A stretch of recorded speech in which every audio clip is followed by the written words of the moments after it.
وأصحابه أجمعين أما بعد فأعوذ بالله من الشيطان الرجيم بسم الله الرحمن الرحيم إن الذين آمنوا وعملوا الصالحات أولئك هم خير البرية صدق الله مولانا العظيم وصدق رسوله النبي الكريم إن الله وملائكته يصلون على النبي يا أيها الذين آمنوا صلوا عليه وسلموا تسليما الصلاة والسلام عليك سيدي يا رسول الله وعلى آلك وصحبك يا سيدي يا حبيب الله الصلاة والسلام عليك يا سيدي يا رسول الله وعلى آلك وصحبك يا حبيب الله انتہائی عزت کے لائق احترام کے لائق جملہ خاتون و سامعین کرام، آج کی یہ نشست دعائیہ کلمات کے لیے اور دعائے برکت کے لیے انعقاد پذیر ہے، اور یہ سلسلہ 11ویں شریف کا آج ہماری پہلی نشست ہے ماشاءاللہ۔ گرامی مرتبہ حاضرین، میں ان مجالس کا مقصد انتہائی اختصار کے ساتھ 2 4 5 10 منٹ گفتگو میں آپ کے سامنے عرض کرتا ہوں۔ جس زمانے میں ہم جی رہے ہیں یہ فتنوں، آزمائشوں اور دینی، اعتقادی اور عملی اعتبار سے، سیاسی اعتبار سے نت نئے فتنوں کا زمانہ ہے۔ اس میں عقیدہ کی بھی آزمائش موجود ہے، عمل کی بھی آزمائش موجود ہے، باعتبار اقتدار، باعتبار سیاست اور باعتبار عمل، حیا، کسی بھی ہم اینگل سے دیکھیں تو ہمیں ہر طرف ایک فقدان نظر آتا ہے اور ایک آزمائش نظر آتی ہے۔ آئے روز نئے نئے معاملات اس طرح کے سامنے آتے ہیں جس میں بندہ اس بات میں سوچ بچار کا شکار ہو جاتا ہے کہ ہم کس بات کو لیں اور کس بات کو چھوڑ دیں۔ صحیح۔ ایک زمانہ ایسا گزرا کہ جس میں لوگ اللہ تبارک و تعالیٰ کے کلام عزیز کو اور نور پر نور سید العالمین علیہ السلام کی احادیث کو اس لیے پڑھتے تھے تاکہ اپنے اعمال کو درست کریں،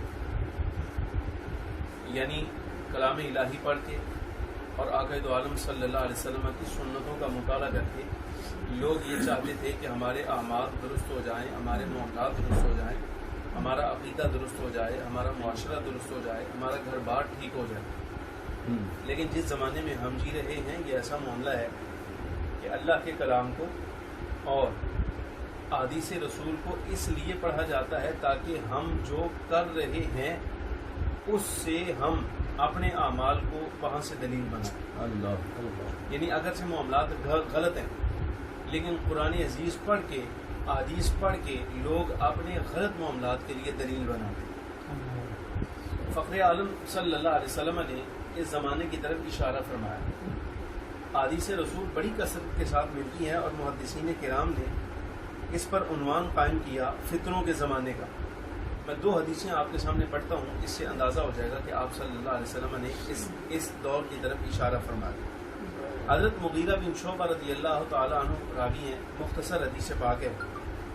فرمایا لا یزال طائفۃ من امتی ظاہرین حتی یأتیہم امر اللہ وہم ظاہرین، او کما قال صلی اللہ علیہ وسلم۔ آپ صلی اللہ علیہ وسلم نے ارشاد فرمایا میری امت کی ایک جماعت ہمیشہ غالب رہے گی، میری امت کی ایک جماعت ہمیشہ غالب رہے گی یہاں تک کہ اللہ کا حکم آ جائے گا، یعنی قیامت قائم ہو جائے گی اور سب لوگ مر جائیں گے، اللہ کے حضور حاضر ہو جائیں گے، فہم ظاہرین، لیکن قیامت قائم ہونے تک یہ جماعت ایک یہ حق پر غالب رہے گی۔ ایک یہ اشارہ فرمایا۔ اور دوسری حدیث پاک ہے، آپ صلی اللہ علیہ وسلم نے ارشاد فرمایا، یہ حکماً مرفوع حدیث ہے، فرمایا اذا فسد اہل الشام فلا خیر فیکم، جب اہل شام میں، ملک شام والوں میں فساد لازم آ جائے، فساد برپا ہو جائے تو فلا خیر فیکم، تم جان لینا اب تمہارے میں بہتری کوئی نہیں رہے گی، یعنی اب خیر ختم ہو گئی، اب بھلائی اور صلاح ختم ہو گئی۔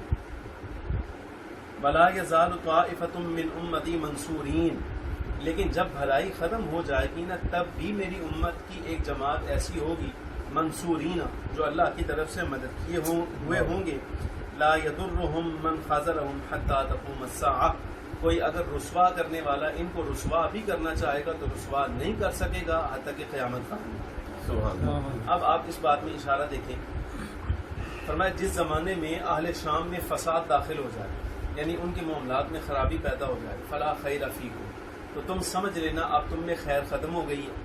لیکن اس زمانے میں بھی جب خیر ختم ہو جائے گی، خیر ختم ہو جانے کے باوجود کائنات میں میری امت کی ایک جماعت ایسی رہے گی جو اللہ کی طرف سے مدد کیے ہوئے بھی ہوں گے، اور قیامت تک وہی غالب رہیں گے یہاں تک کہ اللہ کا حکم آ جائے گا، یعنی قیامت قائم ہو جائے گی۔ اس حدیث پاک کو میں تھوڑا سا نشاندہی یعنی سمجھ لیں شرح کے طور پر جو اس سے مجھے بات سمجھ آئی۔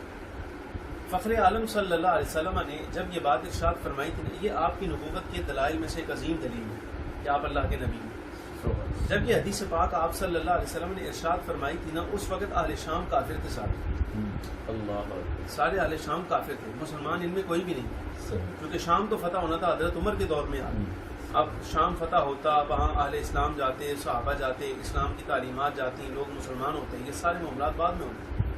لیکن فخر عالم صلی اللہ علیہ وسلم نے اپنی زندگی میں نگاہ نبوت سے یہ خبر دی، فرمایا اگرچہ اس زمانے میں، یعنی اب یہ حکم یہ ہے، اس حدیث پاک کا معنی یہ بنتا ہے، اگرچہ جس زمانے میں آپ صلی اللہ علیہ وسلم یہ ارشاد فرما رہے ہیں اس وقت اہل شام کافر ہیں، حضور فرما رہے ہیں کہ ایک زمانہ آئے گا یہ مسلمان ہو جائیں گے، ان میں بہتری داخل ہو جائے گی، پھر مزید ایک زمانہ آئے گا جب ان میں فساد داخل ہو جائے گا، ان میں فساد داخل ہوگا۔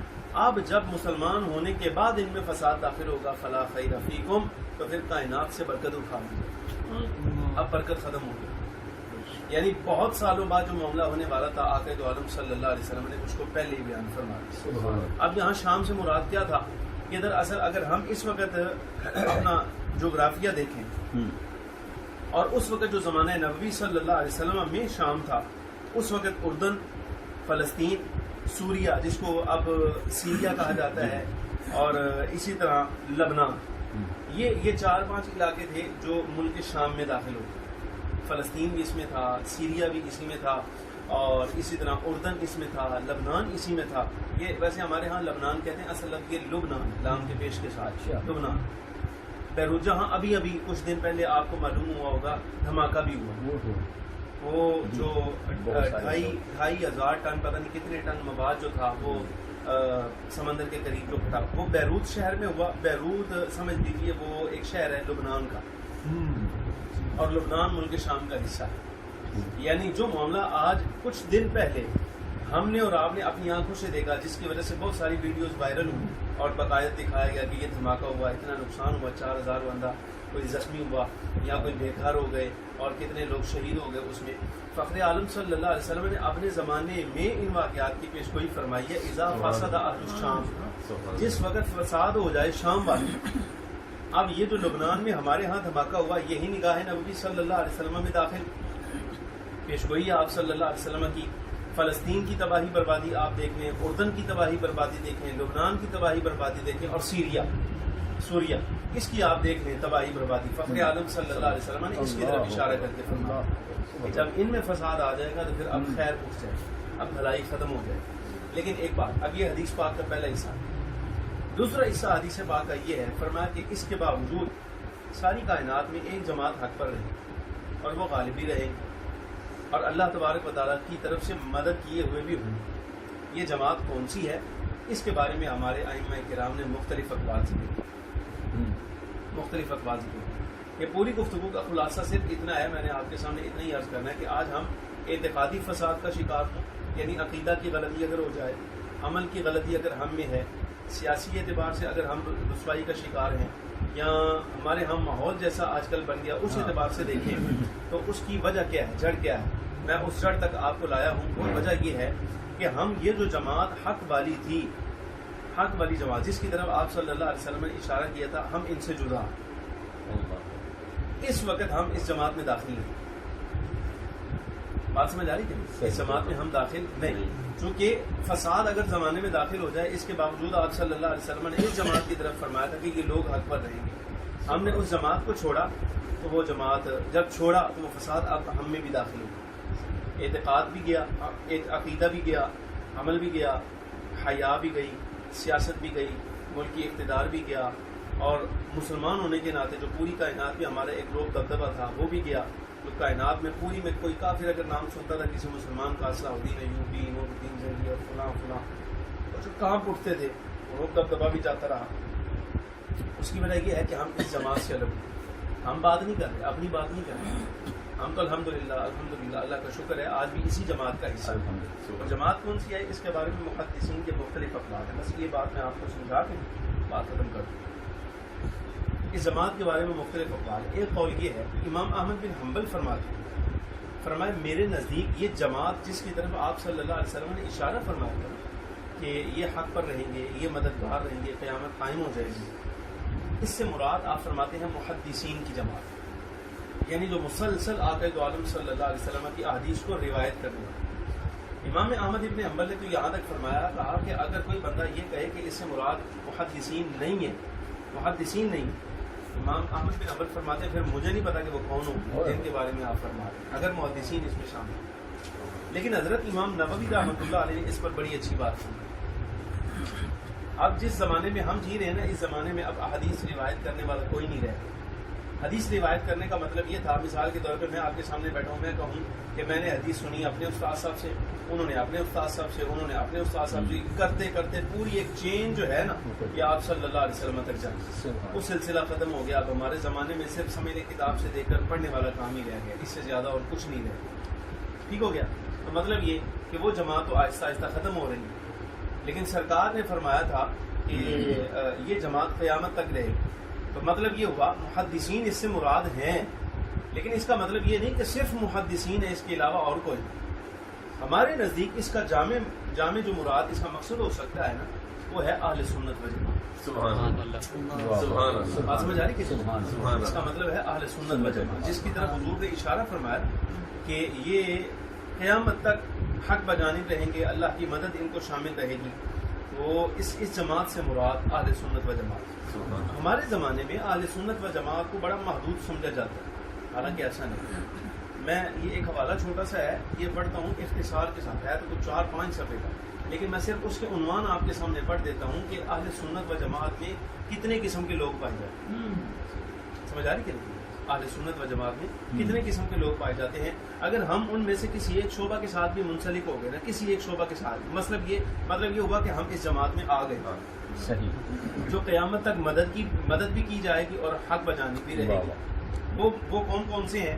یہ مدینہ منورہ سے مجھے ملی تھی کتاب. میں نے اس کا تذکرہ سنا، ہمارے اساتذہ میں سے کسی نے اس کا تذکرہ کیا، میں اس وقت پڑھتا تھا تو مجھے کتاب مل نہ سکی. میں نے یہاں پاکستان کے جتنے مطابع تھے چھاپنے والے ان سے پتہ کیا، معلوم کیا کہ اگر باہر سے مل سکتی ہے تو وہ بتا دیں. انہوں نے کہا جی نہیں، ہمارے ہاں یہ کتاب اب آتی نہیں.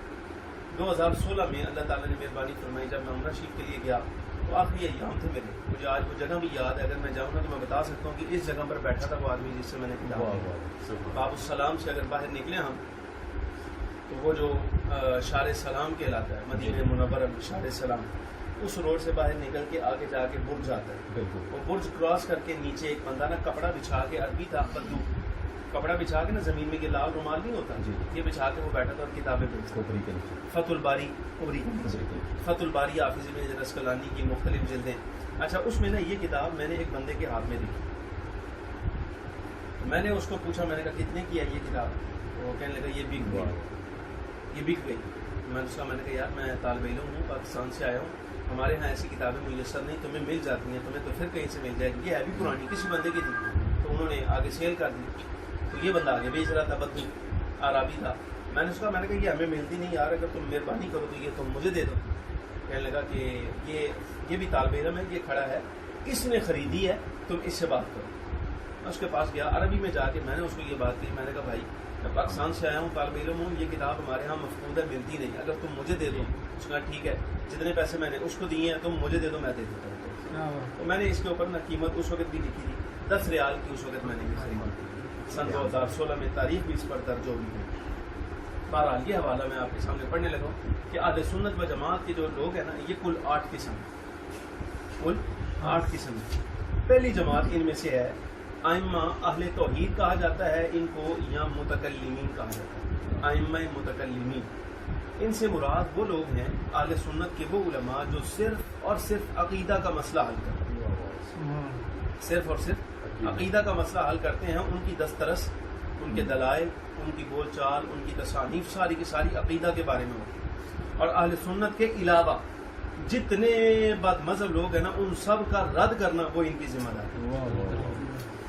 یہ بھی اہل سنت کا. آپ دیکھتے ہیں کئی علماء کو آپ دیکھیں ان کی اکثر تقاریر جو ہیں وہ عقیدہ پر ہوتی ہیں, وہ عقیدہ پر بولتے ہیں. مطلب یہ کہ ان کا شمار متکلمین میں ہو, وہ اہل سنت میں سے ہوں اور وہ عقیدہ جو شروع سے آپ صلی اللہ علیہ وسلم سے چلا آ رہا ہے وہ بتائیں مسلسل چلے گی یہ جماعت. ٹھیک ہو گیا, یعنی یہی عقیدہ ہم نے اپنے پچھلوں سے لیا, انہوں نے اپنے پچھلوں سے چلتے چلتے سرکار تک. تو ہمارے اس میں کوئی عمل دخل نہیں.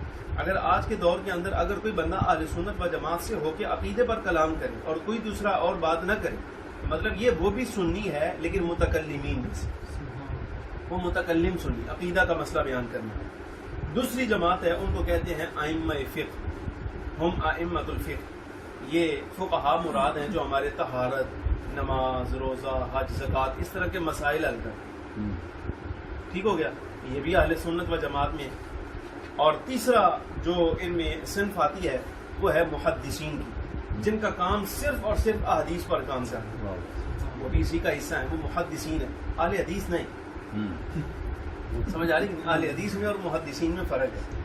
یہ فرق ہے. آج کل کے جو لوگ ہیں یہ دھوکہ دیتے ہیں کہ اہل حدیث ہی یہ وہ جماعت ہے کہ جو ایسے ہیں جو ویسے ہیں. نہ, اہل حدیث تو ختم ہو گیا, یہ نام کے رہ گئے ہیں. جو محدثین مراد ہیں یعنی جو حدیث روایت کرتے ہیں, جیسے امام بخاری, امام مسلم, ترمذی, نسائی, ابو داؤد, ابن ماجہ اور امام احمد بن حنبل, صاحب مشکات, صاحب کنز الامہات, اس طرح کے جو لوگ تھے وہ محدثین کہلاتے ہیں. یہ ہمارے زمانے والے تو دھوکہ دیتے ہیں. یہ تیسری جماعت. چوتھی جماعت ان میں سے ہے ہم اہل الفنون, وہ جو صرف, نحو, منطق, فلسفہ اس طرح کے مسائل اہل سنت کے عقیدہ کے مطابق حل کرنے والے. یہ چوتھا گروہ ان کا, چوتھی جماعت. پانچویں جماعت ہے ان کی صرف ایسی جماعت جن کا کام ہے صرف قرآن عزیز کے مسائل حل کرنا. تفسیر, قراءت, تفسیر کہ اس لفظ کو پڑھنا کیسے ہے, یا کے ساتھ پڑھنا ہے, تا کے ساتھ پڑھنا ہے, الف کو مد کے ساتھ پڑھنا ہے یا بغیر کھینچے پڑھنا ہے, قصر کے ساتھ پڑھنا ہے, مد کے ساتھ پڑھنا ہے. وہ سارے مسائل جنہوں نے حل کرنے ہیں وہ یا قراء ہیں یا مفسرین ہیں. 5. چھٹی جماعت ان میں سے ہے صوفیاء اور زہاد کی, جن کو اولیاء کہا جاتا ہے. پیران عظام, صحیح العقیدہ, 2 نمبریہ بھی, 2 نمبریہ پیر بھی جماعت میں داخل. سمجھ آ رہی کہ نہیں؟ صوفیاء اور زہاد یہ چھٹی جماعت ہے. اور 7ویں جماعت ہے مجاہدین اہل اسلام کی, جیسے افواج اسلامی, دہشت گرد بھی. یہ فرق کرنا ہے نا ہم, محدثین کون سے مراد ہیں, فقہا کون سے مراد ہیں, صوفیاء کون سے مراد ہیں. صوفیاء آج کل لیبل ہو گیا نا, بعض لوگ سمجھتے ہیں کہ صرف ہرے رنگ کا لباس پہن لیا جائے اور منکے پہنے جائیں, 5 انگوٹھیاں ادھر 5 ادھر, ساری زندگی نہانا کوئی نہیں اور وہ ولی ہے. ایسا نہیں. اہل سنت و جماعت میں اولیاء ایسے نہیں ہوتے. ولی سب سے, میں داتا صاحب رحمۃ اللہ علیہ کا قول پڑھ رہا. داتا صاحب رحمۃ اللہ علیہ نے حضرت سفیان ثوری رضی اللہ تعالی عنہ آپ کے بارے میں یہ نقل کیا, آپ دعا کرتے تھے, اے اللہ مجھے موت آئے اس حال میں کہ میں پاک ہوں, میں وضو جو ہوں, میں وضو, اللہ مجھے موت آئے تو با وضو آئے. اس کی وجہ کیا ہے؟ اس لیے تو بسا اوقات نزا کی کیفیت طاری ہوتی ہے نا, تو وہ شدت کی وجہ سے وضو ٹوٹ جاتا ہے, جسم سے کوئی نجاست خارج ہو جاتی ہے. تو حضرت سفیان ثوری کو وضو کے ساتھ اتنا پیار تھا کہ وہ دعا کیا کرتے تھے, اے اللہ مجھے موت اس حال میں آئے کہ میں با وضو ہوں, پاکی کی حالت میں. تو مطلب یہ صوفیاء اولیاء یہ ہیں جن کو پاکی کے ساتھ پیار ہے. ساری زندگی نہ آتا کوئی نہیں جناب, وہ کہ جی میں تو بڑا ولی کوئی نہیں سمجھتا, چور ہے ڈاکو دین کا, دین کا ڈکیٹ ہے. بات سمجھ آ رہی کہ نہیں؟ اچھا, 7ویں جماعت آئی مجاہدین اسلام, دہشت گرد نے, وہ جو مسجدیں اڑا دی, داتا صاحب دھماکہ کر دیا, لال شہباز کے اندر کر دیا, نوری شفار کر دیا, فلاں ادھر ادھر اس طرح کے دھماکے کرنے والے, یہ مجاہدین نہیں. مجاہدین سے مراد افواج اسلامی ہیں, چاہے وہ پاکستان کی ہو, ترکی کی ہو یا کسی جگہ کی بھی, یعنی جو باقاعدہ کسی امام کے اصول کے مطابق, امام کا مطلب آرمی چیف, کمانڈر, سمجھ آ رہی کہ نہیں؟ وہ امام ہوتا ہے نا, اس فوج کا امام وہ ہوتا ہے جو اپنے امام کے مطابق, اپنے پیشوا کے مطابق, سپہ سالار اور قائد کے مطابق آگے کام کرے, پیسوں کے لیے نہیں. اب مسجد اڑانا کون سا جہاد ہے؟ لہٰذا یہ جہاد ہے. یہ 7ویں جماعت ہے مجاہدین اسلام کی, یہ بھی اہل سنت کی. اور 8ویں جماعت ہے عوام اہل سنت. سمجھ آ رہی کہ نہیں؟ یعنی مطلب یہ اب فکر پڑ گئی نا اسی نہ تفسیراں لکھیاں، نہ اسی حدیث روایت کیتیاں، نہ اسی صوفیاں، نہ اسی ولیاں، نہ اسی قاریاں، نہ اسی مجاہداں، اے 6-7 جماعتیں تے ویسے لنگ گئی، پھر وہ عام جو باہر عوام پھر رہی ہے اس کا کیا؟ کہ 8ویں جماعت عوام اہل سنت کی ہے۔ عوام اہل سنت سے مراد وہ جو اہل سنت و جماعت سے منسلک ہوں، وہ ان کے بارے میں یہ حدیث پاک ہے، آپ صلی اللہ علیہ وسلم نے فرمایا جب اہل اسلام میں فساد داخل ہو جائے تو تم میں خیر نہیں رہے گی، ہاں اب بھی ایک جماعت ایسی ہوگی جو حق پر رہے گی حتیٰ کہ قیامت قائم ہو جائے گی اور اللہ تعالیٰ کی طرف سے مدد بھی کی جائے۔ یہ جو ایک جماعت ہے نا، بندہ اگر اس جماعت میں رہے تو عقیدہ بھی ٹھیک رہے گا، وہ بتا دیا نا صنف میں نے، عقیدہ والے لوگ بھی اس میں ہیں، تفسیر والے لوگ بھی اس میں ہیں، حدیث والے لوگ بھی اس میں ہیں، فنون والے لوگ بھی اس میں ہیں، صوفیاء بھی اس میں ہیں، زہاد بھی ہیں، اس میں مجاہدین اسلام بھی ہیں۔ عوام اہل سنت کو چاہیے کہ جو ان سے پہلے 7 طبقات ہیں نا، ان میں سے کسی ایک کے ساتھ جوڑ کے رہے۔ اگر وہ عوام اہل سنت ان 7 میں سے کسی ایک کے ساتھ جوڑ کے رہے تو مطلب یہ وہ اہل سنت کا حصہ ہیں اور اس جماعت میں شامل ہیں جن کے بارے میں سرکار نے فرمایا کہ یہ ہمیشہ مدد کیے جائیں گے۔ بات سمجھ آ گئی کہ نہیں؟ تو یہ ہے یعنی اگر اس جماعت میں داخل ہو جائے تو عقیدہ بھی درست ہوگا، عمل بھی درست ہوگا، اعتقاد بھی درست ہوگا، سیاسی معاملات بھی انشاءاللہ درست ہوں گے اور اقتدار کے معاملات بھی درست ہوں گے اور نجی ذاتی زندگی کے جو معاملات ہیں نا، عمل کرنے کی وجہ سے وہ بھی درست ہوں گے۔ پھر یہ سارے معاملات جو فساد کا شکار آج ہم ہیں وہ پھر ختم۔ یہ بس سمجھیں تمہیدی گفتگو، ابھی اس کے بارے میں تفصیلی بات میں نے نہیں کی۔ دعا کریں اللہ تبارک و تعالیٰ اس بات کو یاد رکھنے کی توفیق عطا فرمائے، ہمیشہ اہل سنت و جماعت کے جتنی ہماری جماعتیں ہیں، جتنے ہمارے شعبے ہیں، یعنی محدثین کا، متکلمین کا، صوفیاء، زہاد کا، مفسرین کا، مجاہدین کا، اللہ تبارک و تعالیٰ ہمیشہ ہمیں ان کے ساتھ حمایت رکھنے کی اور ان کے ساتھ جڑے رہنے کی توفیق دے، عقیدہ اہل سنت والا رکھے، عمل نیک لوگوں والا رکھے، معاملات جتنے زندگی کے ہیں اسی طرح اللہ تبارک و تعالیٰ ہمیں سرکار دو عالم صلی اللہ علیہ وسلم کی ہدایات کے مطابق، کلام الہی کے مطابق اپنے اعمال درست کرنے کی توفیق دے۔ آخر دعوانا الحمدللہ۔